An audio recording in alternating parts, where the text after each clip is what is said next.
사람의 이름에는 모두가 뜻이 있습니다. 선지자 하박국이라는 이름은 껴안다, 끌어안다라는 그런 뜻을 가지고 있는 이름입니다. 그는 그 이름대로 온전히 하나님을 끌어안고 매일 기도하는 삶을 살았음을 우리는 성경을 통해서 확인하게 되어집니다. 그런 하박국 선지자는 늘 하나님 앞에 궁금증을 가지고 기도하는 제목이 두 가지가 있었는데 1장 2절에 보면 말하고 있습니다. 1장 2절 여호와여 내가 부르짖어도 주께서 듣지 아니하시니 어느 때까지입니까? 내가 강포로 말미암아 외쳐도 주께서 구원하지 아니하시나이다. 이 무슨 이야기입니까? 하나님 제가 이렇게 어려운 가운데서 기도하는데 왜 하나님 아무 응답이 없습니까? 라는 제목이고 그 다음에 1장 떠나보면 13절에 보면 말씀합니다. 주께서는 눈이 정결하심으로 악을 참아보지 못하시며 폐역을 참아보지 못하시거늘 어찌하여 거짓된 자들을 폐역한 자들을 방관하시며 악인이 자기보다 의로운 사람을 삼키는데도 잠잠하시나이까? 라고 기도했습니다.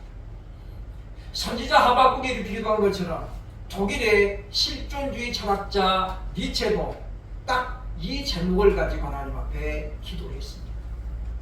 그러나 그는 선지자 하박국이 받은 그 은혜의 말씀을 발견하지 못했지요. 그래서 그는 결국은 자기가 아무리 기도해도 이 부정부패한 세상이 달라지지 않음을 보고 니체는 신은 죽었다라고 선포했습니다. 그러나 오늘 본문의 하박국 선지자는 하나님 앞에 그렇게 기도하면서 하나님의 응답을 듣습니다. 그러나 오직 의인은 믿음으로 말미암아 살리라. 그러니까 아무리 악인이 의인을 짓밟고 잘 되는 세상이 되더라도 그럼에도 불구하고 믿음의 사람은 그런 거 보지 말고 믿음으로 살아야 됩니다.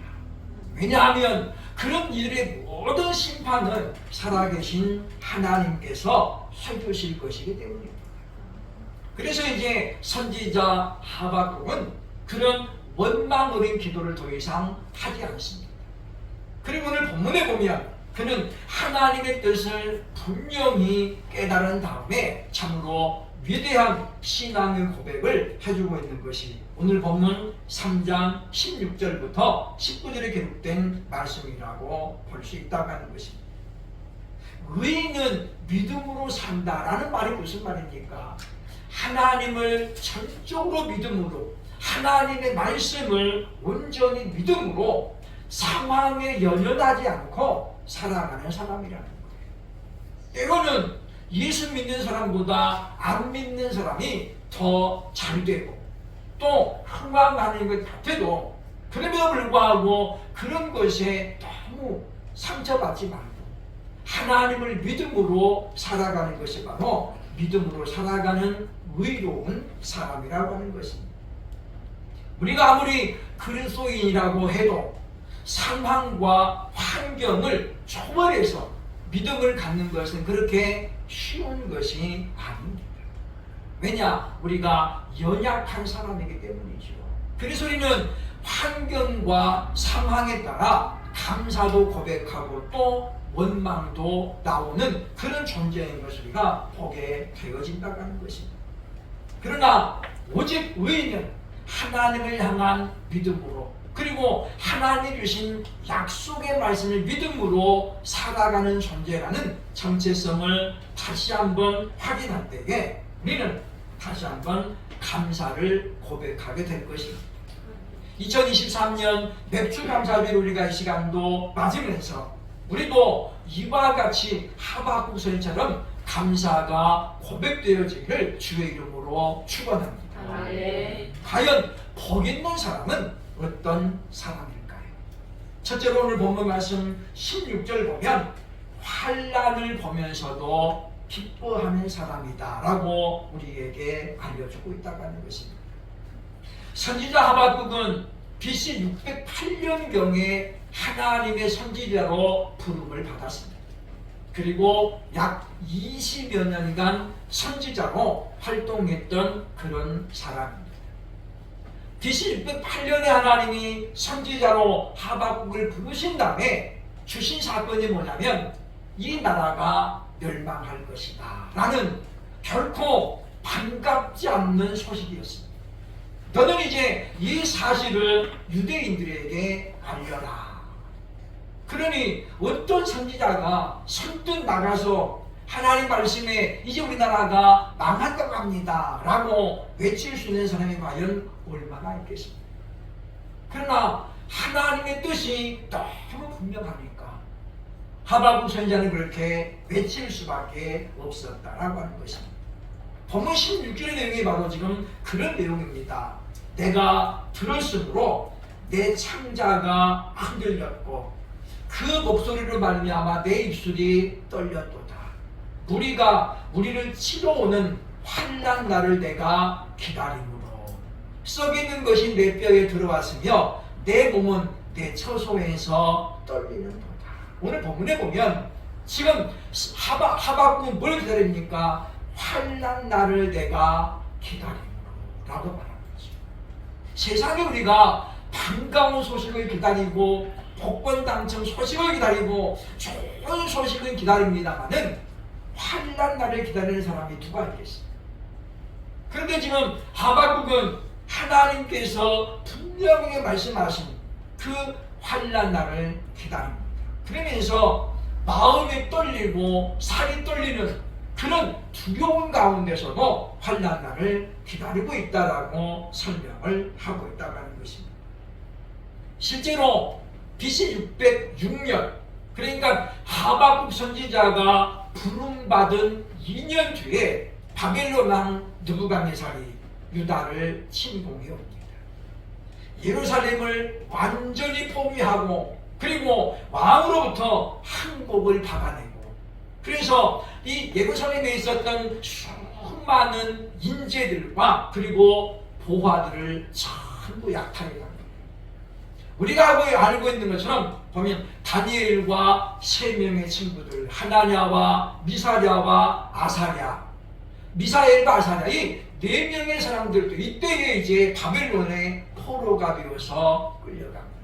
그게 606년 하박국 선지자가 선지 활동을 시작한 지 딱 2년 만에 일어난 일입니다. 그러니 그런 전쟁을 보면서 하박국은 오늘 본문에 말하고 있잖아요. 그렇죠? 내 뼈에 들어왔으며 내 몸은 내 처소에서 떨리는도다. 아무리 지금 환난의 날을 기다리고 있지만은 그럼에도 불구하고 뭡니까? 연약한 인간이기 때문에 하박국도 그런 두려움이 있었다라고 말씀하고 있다고 합니다. 그런데 문제는 그 다음입니다. 그럼에도 불구하고 하박국은 하나님 앞에 고백하는 것이죠. 나는 여호와로 말미암아 즐거워하며 나의 구원의 하나님으로 말미암아 기뻐하리라. 기뻐하고 즐거워한대요. 이게 뭐예요? 감사잖아요. 지금 적군이 쳐들어오는 그런 것을 하박국은 알고 있는 거예요. 그리고 그 전쟁의 참사도 이미 알고 있는 거잖아요. 그럼에도 불구하고 그는 고백합니다. 주 여호와는 나의 힘이시다. 이것 때문이죠. 그럼에도 불구하고 하나님이 나의 힘이 되시니 나는 기쁘고 즐겁다라고 말씀하고 있는 것입니다. 이 고백에는 엄청난 비밀이 하나 숨겨져 있는 거예요. 그게 뭡니까? 그럼에도 불구하고 유다가 끝장나지는 않는다는 거예요.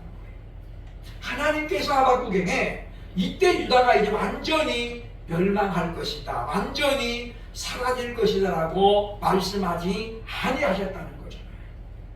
그러니까 비록 전쟁을 당할지라도 하나님께서 우리의 힘이 되시고 하나님 우리와 함께 하시고 그러므로 뭐예요? 이제 마지막은 아니라는 거죠. 끝은 아니라는 것입니다. 이와 같은 소망 때문에 하박국은 하나님 앞에 기쁨으로 자신의 신앙을 고백하고 있는 것을 보여주고 있다고 하는 것입니다. 그러므로 하나님만이 나의 힘이다. 그러니까 아무리 어려움이 다가와도, 아무리 악인이 의로운 자를 짓밟아도, 그러니까 하박국은 이해가 안 가는 게 뭐냐면, 하나님, 그래도 유대인이 바벨론보다 낫지 않습니까? 어찌하여 바벨론을 들어서 의로운 유다를 칩니까? 이거였거든요. 그러니까 하박국은 자기가 하나님의 사람이면서도 그게 도통 이해가 안 되는 거예요. 하나님이 친히 치시지 왜 그 악인 같은 바벨론을 들어서 치십니까? 그러나 우리는 잘 몰라요. 그렇죠? 그것을 시행하시는 하나님의 마음이 얼마나 아팠을까요? 내 자식을 지금 남의 손에 의해서 징계하는 거잖아요. 내가 내 자식 때리는 건 할 수 있는데 남의 자식이 맞는 거 보면은 못 참잖아요. 근데 하나님은 지금 그거를 참으시는 거예요. 하나님 백성, 유대인들이 이방인인 바벨론에게 짓밟힌 하나님의 허용입니다. 그러니 하박국은 지금 이해가 안 되지만 하나님은 얼마나 마음이 아프겠어요. 그럼에도 불구하고 그것을 하나님은 허용하셨다라고 하는 것입니다.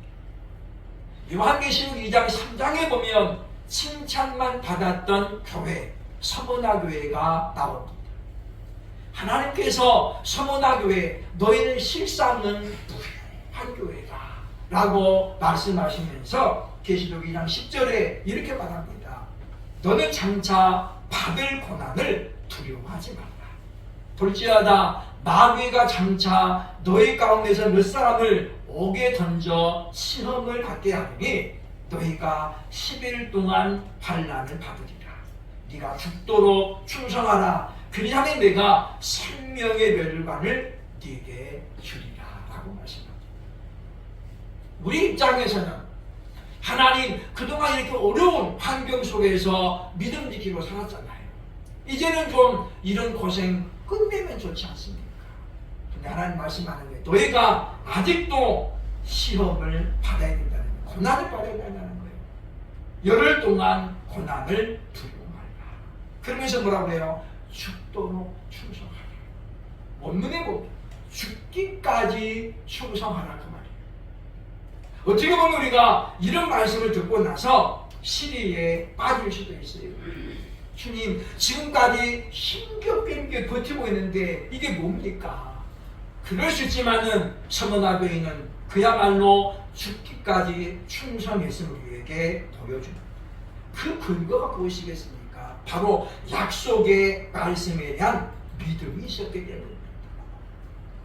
유대의 침공을 바라보면서 하박국 선지자가 기뻐하고 즐거워할 수 있었던 그 이유, 그것은 바로 주 여호와가 나의 힘이라는 그 말씀에 대한 믿음이 있었기 때문입니다. 그러므로 사랑 여러분이요, 우리의 환경과 상황을 볼 때도 그렇게 녹록하지는 않습니다. 그럼에도 불구하고 하나님이 전능하신 하나님이, 창조주 하나님이 저와 여러분의 하나님 되심을 믿음으로 말미암아 그런 환경 속에서도 기뻐하고 즐거워할 수 있는, 감사를 고백할 수 있는 저와 여러분 될 수 있기를 주의 이름으로 축원합니다. 두 번째로 복 있는 사람은 어떤 사람입니까? 17절로 18절 보면 경제적인 어려움에도 감사하는 사람이다 라고 알려줍니다. 하박국 선지자는 전쟁의 참상을 익히 알고 있습니다.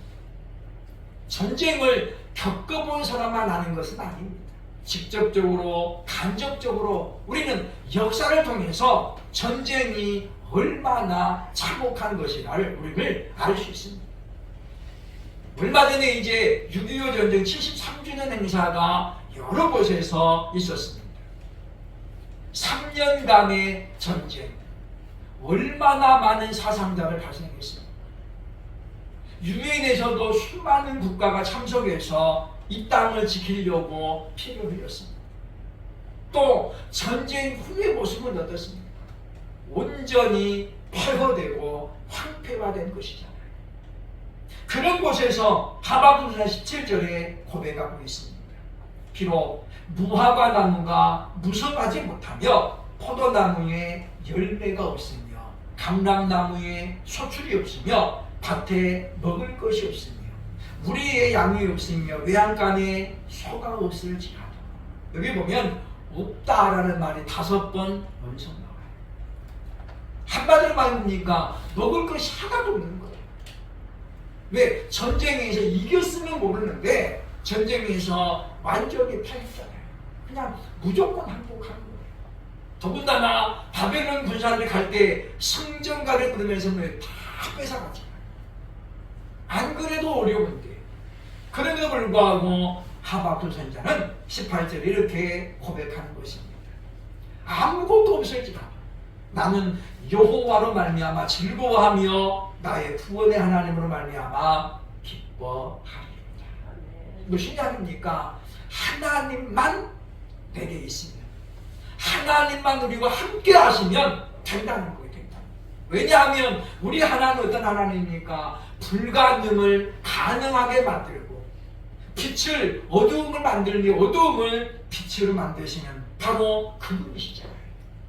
하나님께서 말씀 한마디 하시면 메추리 떼가 그야말로 산을 입듯이 날려가지고 광야의 이스라엘 백성들이 한 달 내내 메추리를 먹었잖아요.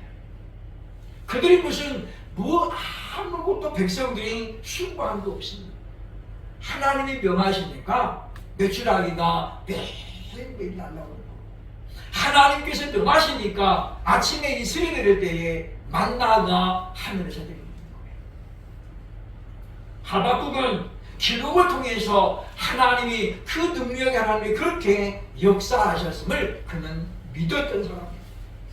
그러므로 비록 지금 전쟁의 후유증으로 먹을 것도 없고 외양간에 소도 없고 양도 없을지라도 그럼에도 불구하고 그 하나님이 우리와 함께 하신다는 그 사실 하나만으로 그는 지금 하나님께 기쁨으로 감사를 고백하고 있는 것을 보여주고 있다고 하는 거예요. 상수리 나무가 뱀을 당하여도 그 그루터기가 남아서 그곳을 다시 싹이 나는 것처럼 우리 하나님은 소망이 끊어지는 것 같아도 그것을 통해서 하나님은 역사를 새롭게 시작하시는 그야말로 위대하신 분이라고 하는 것입니다.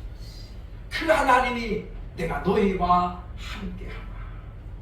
그 약속의 말씀 때문에 그는 지금 하박국은 현재 그 같은 상황 속에서도 암담한 현실 속에서도 소망을 노래하면서 나는 구원의 하나님으로 말미암아 기뻐하리로다라고 말씀하고 있습니다.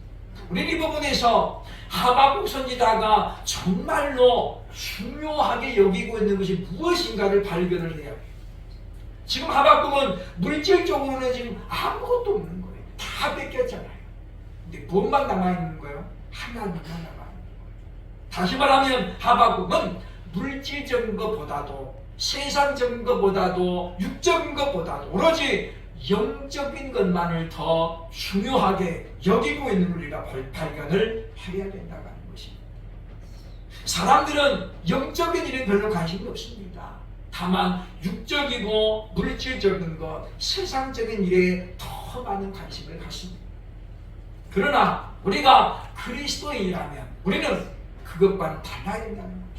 이전에는 더욱더 영적인 것에 관점을 가지고 세상 나라보다는 하나님 나라에 더 관심을 가져야 한다는 것입니다.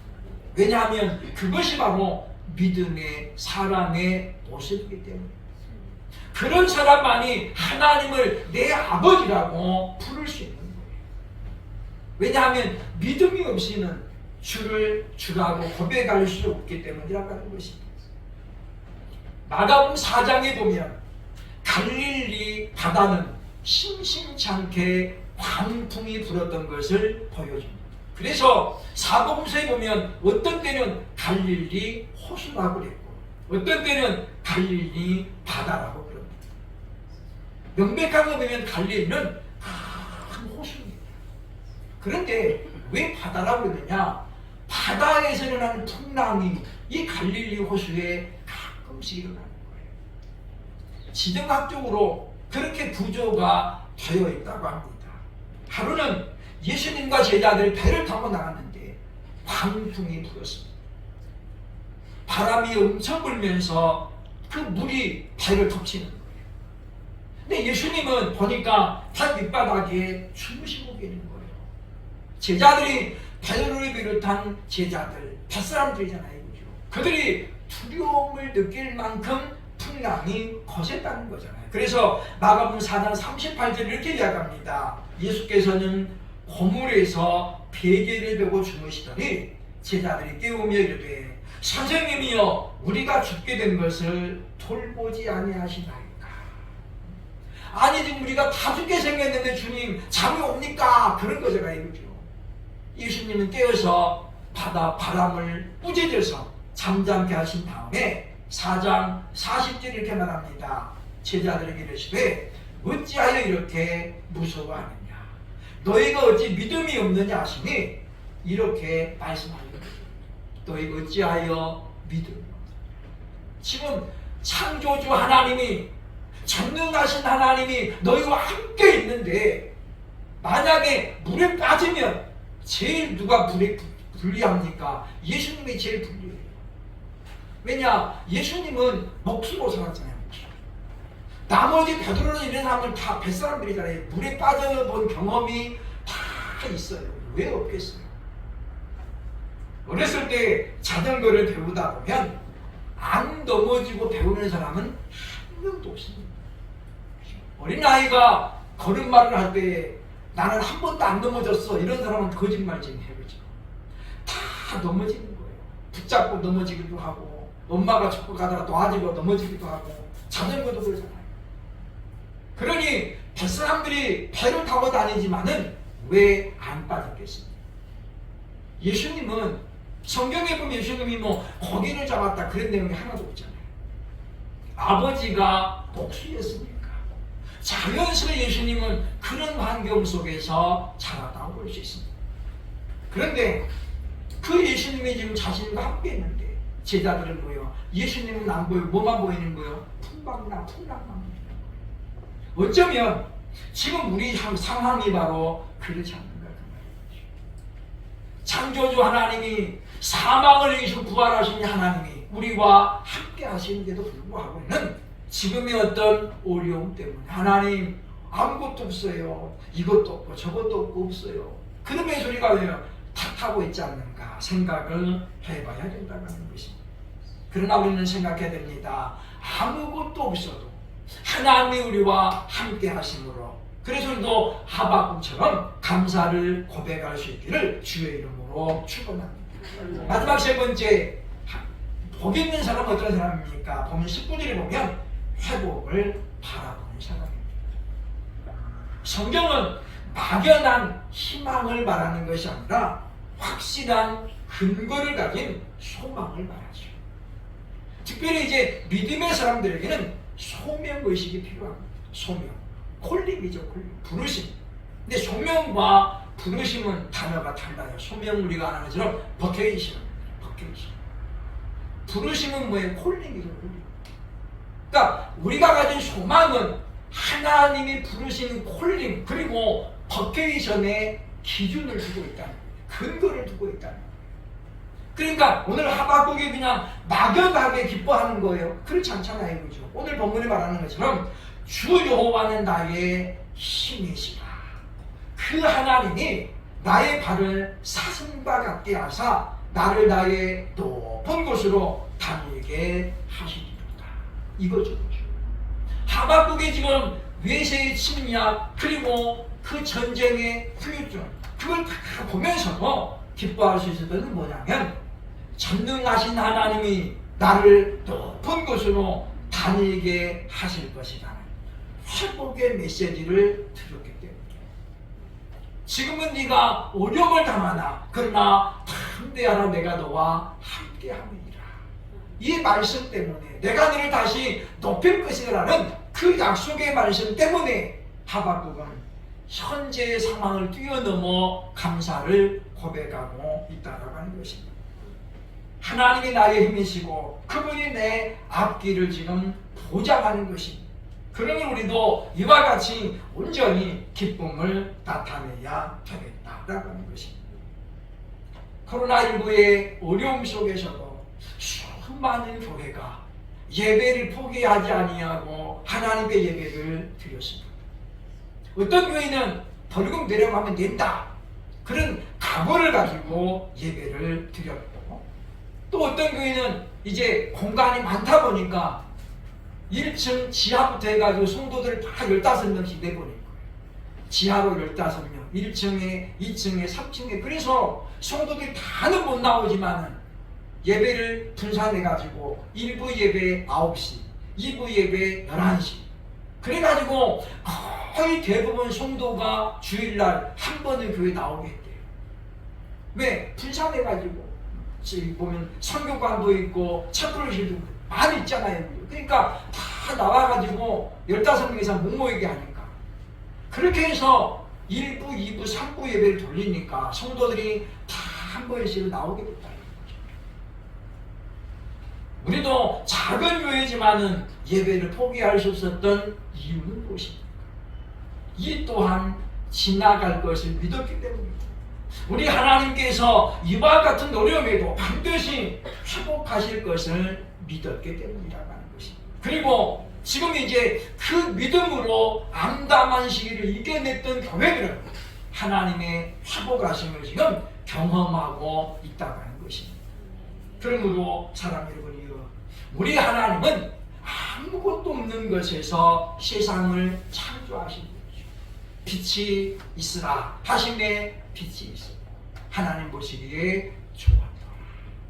그러니 그 하나님이 지금 우리와 함께 계시기 때문에는 지금 우리가 좀 상황적으로 어려울지라도 우리도 하박국 같은 그런 믿음을 가져야 될 것입니다. 오직 의인은 믿음으로 말미암아 살리라. 상황에 흔들리고 순간적인 일 때문이가 일이 일비한다면 그것은 기복적인 신앙이라고 말할 수밖에 없다고 하는 것입니다. 우리는 하나님에 대한 사랑을 한두 번 확인했으면 우리 이제 그걸 믿음으로 붙잡고 나가야 됩니다. 조금 어렵다고 하나님 저 정말 사랑하시나요? 이게 정말 하나님 뜻입니까? 자꾸 우리 물어본다는 것은 뭡니까? 심지가 견고하지 못하기 때문에, 다시 말하면 믿음이 흔들리기 때문이라는 거죠. 하나님 우리에게 기도의 특권을 주셨으므로 우리가 늘 힘들 때마다 기도해야 할 것입니다. 그러므로 바로 그 능력의 하나님을 붙들고 우리들도 그럼에도 불구하고 하박국 선지자처럼 날마다 감사하고 기쁨으로 하루하루를 살아감으로 말미암아 우리도 믿음으로 살아가며 믿음으로 감사를 고백할 수 있는 우리 모두가 될 수 있기를 주의 이름으로 축원합니다. 아멘. 기도합니다.